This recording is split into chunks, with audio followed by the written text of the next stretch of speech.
Hey guys, kinggath here to talk about Industrial Revolution. In this video, I want to cover how resources are generated by advanced industrial plots, as well as the stockpile system which can control the speed of upgrades.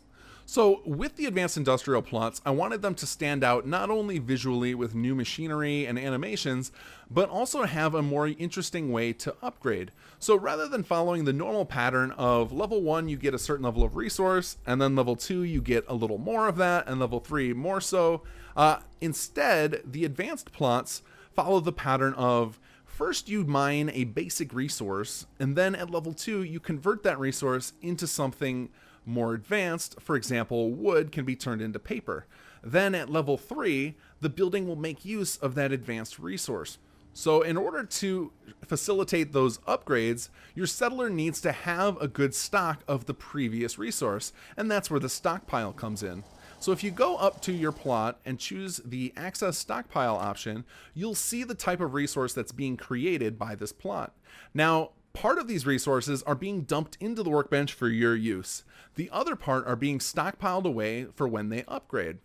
Now, when you come into this stockpile, you have two options. One, you can take, actually three options. One, you can take it away. You are welcome to make use of these resources if you desperately need access to them, or if you don't intend on ever upgrading the building.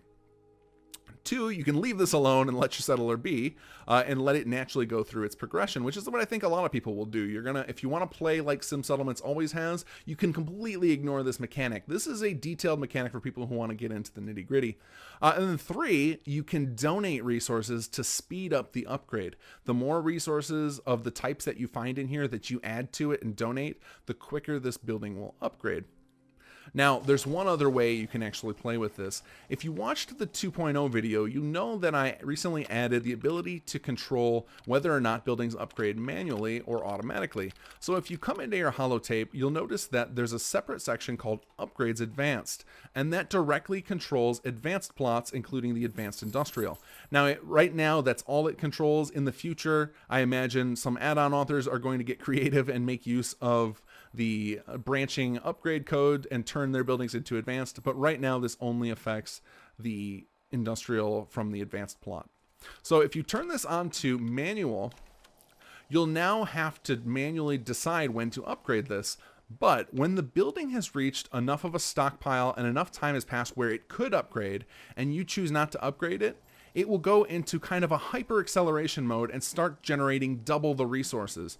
So you have a lot of different options with these advanced industrial plots. You can take resources early when you're desperate. You can invest and dump resources that you have in excess of. And you can also arrange for these plots to go into overdrive and rapidly create you the resources that you need so that you can do things like set up a dedicated lumber settlement or something like that. So hopefully these options will expand your gameplay. And if you're not interested in getting in this involved, you can completely ignore it, like I said, and all of this will happen automatically in the background.